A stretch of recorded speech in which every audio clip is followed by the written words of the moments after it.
Assalamualaikum warahmatullahi wabarakatuh.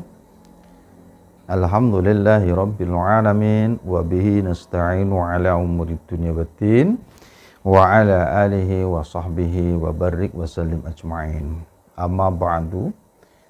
Fa ya ibadallah, saudaraku sekalian, dimanapun berada, yang saya hormati dan saya muliakan, semoga senantiasa sehat, bahagia bersama keluarga. Amin ya Allah ya Rabbal Alamin.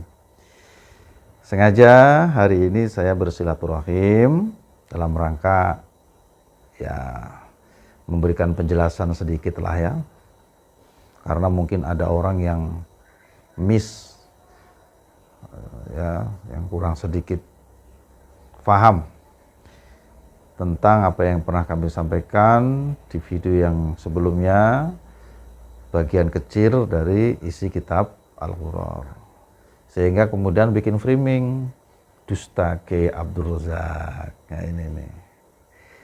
Nah Bapak Ibu sekalian yang saya hormati dan saya muliakan dimanapun berada, bil khusus kepada beliau yang bikin framing, semoga panjenengan sehat nggih, panjang umur nggih, amin. Alangkah bijaksananya kalau sebelumnya itu mesti bertanya ya. Ya kalau enggak konfirmasi gimana caranya lah ya. Kan di deskripsi kalau tidak salah juga ada nomor telepon pesantren ya kalau tidak salah. Gus, ini gimana ceritanya kok ada gini. Sehingga saya cerita enak itu. Nah sekarang saya ceritakan aja supaya tidak menjadi fitnah bagi siapapun, karena itu dosa ya. Saya ceritakan, saya ketika membahas itu kondisinya sedang nyantai saya. Sedang bercanda, guyon, sambil ngopi, sambil ngerokok, sama beberapa orang yang hadir di sini. Karena memang kalau saya ngaji begitu, walaupun saya tidak ngerokok, saya persilahkan lah mereka kalau situasinya ngaji sedikit cuma jamaahnya ya sambil nyantai lah. Apalagi jamaahnya kan udah para bapak-bapak ya. Jadi mereka juga pengen situasinya pengen benar-benar relax lah, karena saya anggap mereka juga bagian dari kawan-kawan dan sahabat kita kan. Jadi kita tidak serta-merta menganggap mereka adalah murid, enggak. Dan kalau saya ngaji dengan jamaah yang lain atau dengan santri, apalagi kalau saya dengan santri itu justru malah saya suruh sok bikin kopi aja sambil ngopi, tapi nggak boleh ngerokok kalau dengan santri, karena kebetulan saya tidak ngerokok dan tidak ngopi. Ya jadi situasinya emang nyantai, dan saya ini biasanya kalau ngaji itu ya begitu, tawa ya. Saya pikir karena begini, orang itu datang dari rumah ke sini itu mesti bahagia, dikasih pencerahan dohir dan batin. Jadi kalau bahasa Sunda mah meh kasemah lah gitu, kalau bahasa Jawanya ya sekutu kerapia gitu. Jadi orang itu enak lah gitu, karena orang itu datang, santri juga, mereka datang sehari-hari dalam keadaan dengan berbagai macam problema masing-masing. Masuk ketemu kiainya, terus kiainya apa itu merengut, lamun bahasa Sunda nama manyun wae kan enggak. Kemudian ngobrol, ada yang nanya nyeletuk tentang kelanjutan dari benda kerep, Gus, ini rame nih di medsos. Ya saya jelaskan sedikit. Kondisi saya sedang tidak mengaji kitab Al-Ghurar, tidak mengkaji, tidak sedang membuka, tidak. Sehingga runtutannya secara garis besar saya jelaskan seperti yang panjenengan lihat di YouTube. 108 tentang mimpinya seseorang, kan begitu 108. 112 tentang datangnya seseorang ke imam, ke qadhi, ke basyrah. 115 tentang mimpinya seseorang. Kan memang isinya mimpi di situ. Iya Gus, cuman literasinya tidak lengkap. Ya monggo sampean lengkapi. Ya Gus, cuman daftar pusaka ataupun asbabul wurud daripada cerita itu mestinya sampean jelaskan. Monggo sampean jelaskan, kan saya cerita hanya sekilas aja. Karena saya sedang tidak mengkaji kitab Al-Ghurar. Sedang nyantai aja, sedang istirahat lah. Adapun tambahan saya tentang yang halaman 117 itu kan sudah bilang saya, kalau tidak salah. Karena saya setengah lupa. Itu kan saya sudah lama baca itu. Ya, terus ditambah lagi juga sudah lama juga membaca tulisan dari Ki Imad yang dikirim ke kita oleh kawan-kawan tentang isi kitab Al-Ghurar halaman-halaman tersebut. Ya. Karena emang kalau kita mengaji Al-Ghuror, ini kan kitabnya cukup tebal ya, karena itu kalau tidak salah sampai 800 halaman. Gak bakalan habis sejam 2 jam itu. Mungkin sehari juga gak bakalan bisa itu. Kalau ada ahli nasab pun mungkin sampai bertahun-tahun lah untuk bisa memahami secara detail. Nah, jadi seperti itu situasi dan kondisinya. Nah, kalau sampean tahu, mungkin sampean paham, tidak serta-merta memframing.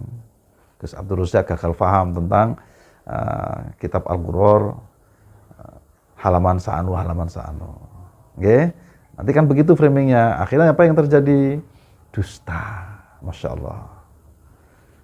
Nah, kalau menurut saya yang dusta itu adalah orang yang membelokkan sejarah perjuangan bangsa dari mulai sejarah proklamasi dan lain-lain. Lah masa iya sejarah proklamasi dihubung-hubungkan dengan Syekhuna Habib Ali Kuitang. Beliau nginep semalam di sana sebelum besoknya membacakan proklamasi. Kan dalam sejarah tidak seperti begitu. Monggo sampean semuanya pelajari sejarah. Banyaklah, saya tidak akan bahas di sini itu. Bagaimana ceritanya Pak Soekarno pulang dari luar negeri, ketemu dengan Laksamana Maeda. Di situ melibatkan siapa? Melibatkan Pak Hatta, kan begitu. Melibatkan juga istrinya Bu Fatmawati. Bagaimana kejadian penculikan beliau sama Pak Hatta bersama keluarganya oleh Soekarni dan kawan-kawan ke Rengas Dengklok. Itu tidak ada sama sekali yang beliau ceritakan itu. Padahal dalam histori sejarahnya kan begitu. Ya, menurut yang saya tahu. Nggih. Ngaten nggih. Nah, yang kedua adalah dusta lah, mosok lagu Indonesia Raya itu Hamu Tahar. Setahu saya lagu Indonesia Raya itu adalah W.R. Supratman, setahu saya. Jadi kalau Hamu Tahar itu adalah lagunya dari yakin ku teguh dan seterusnya. Nah, itu lagu syukur. Kalau W.R. Supratman, hiduplah Indonesia Raya. Itu kalau Indonesia Raya. Apa yang kemudian terjadi? Orang juga bertanya, Gus ini sampai nih pembenci Duriyah Nabi tah? Saya katakan bolak-balik, saya tidak benci Duriyah Nabi.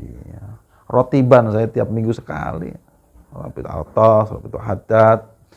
Ya, saya bahkan ketika ketemu Habib Umar Al-Hafidh itu sekitar tahun 2000 berapa itu? 2003, 2004 itu. Saya ketemu beliau, terus kemudian malamnya saya mimpi, itu besoknya itu saya ganti nama anak saya nomor 2, saya ganti. Syariatnya karena saya ketemu beliau dalam mimpi, padahal siangnya udah ketemu. Karena memang saya sangat cinta sama beliau. Cinta Habib Lutfi, Habib Syekh, Habib Bidin, belum yang lain lah. Banyak yang suka sama mereka. Bahkan beberapa ruangan-ruangan karena saya juga pasang foto mereka. Yang saya tidak suka itu adalah ya yang habaib, oknum lah ya barangkali. Ya kalau akhlaknya, tata keramanya kurang baik. Itu yang saya juga tidak bukan sama orangnya, tapi saya lebih tidak suka kepada akhlaknya. Ya, adapun kalau ini risalahnya berkaitan dengan benda kerep, ya memang kan saya kebetulan hadir di situ, mewakili organisasi saya, hadir bersama Pak Ketum. Memang di dalamnya adalah mukhtalafun fi. Kalau mukhtalafun fi saya tahu, saya juga pernah ngaji. Memang ya 50-50. Benar sekali enggak, salah sekali juga enggak. Artinya PR kita semuanya untuk membuktikan sampai kebenarannya. Oke. Nah, panjenengan salah satu tugasnya memberikan pemahaman, bukan memframing saya. Jadi sampean salah besar kalau memframing saya dengan framing dusta Ki Abdul Razak. Karena ini kan sudah menjadi opini publik ya, udah di mana-mana. Nah, saya berharap sih nanti pertemuan di Kiai Qurtubi di Banten tanggal 25, 26, 27 itu bisa sedikit mengungkap hal-hal yang selama ini masih gelap, ya, masih remeng-remeng, ya. Sehingga kawan-kawan yang lain itu bisa paham semuanya. Karena memang masalah ini kan sulit untuk diselesaikan secara khatam ya, secara tuntas itu memang sulit karena sudah terjadi zaman dahulu. Saya berharap sih ya tidak apa-apalah perbedaan, tapi tetap menjaga ukhuwah Islamiyah, ukhuwah wataniyah. Jadi ada ya saling tepo seliro lah, saling mencintai, saling menghargai, saling menghormati, tidak saling menghujat satu dengan yang lain. Sebab apa yang terjadi ketika gurunya menghujat, muridnya ikut menghujat. Apa yang terjadi kemudian adalah wibawa ilmu tidak ada. Dosa kita sama Rasulullah SAW kalau wibawa ilmu kita jatuhkan sendiri gara-gara kebencian dan kedengkian, gara-gara kebencian dan ketidaksukaan kita sama orang lain. Nah, yang sewu, mudah-mudahan ini bisa difahami. Kalau ada yang kurang pas, sekali lagi ya, saya minta maaf. Tidak sedikit pun saya bermaksud untuk menghasut kepada siapapun. Enggak. Hanya memberikan penjelasan aja ketika ada orang, si Akang yang bertanya, begitu.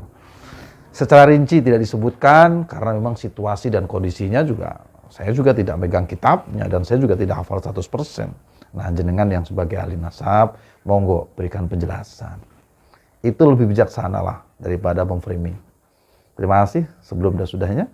Semoga bisa difahami bersama dan bisa dimengerti. Assalamualaikum warahmatullahi wabarakatuh.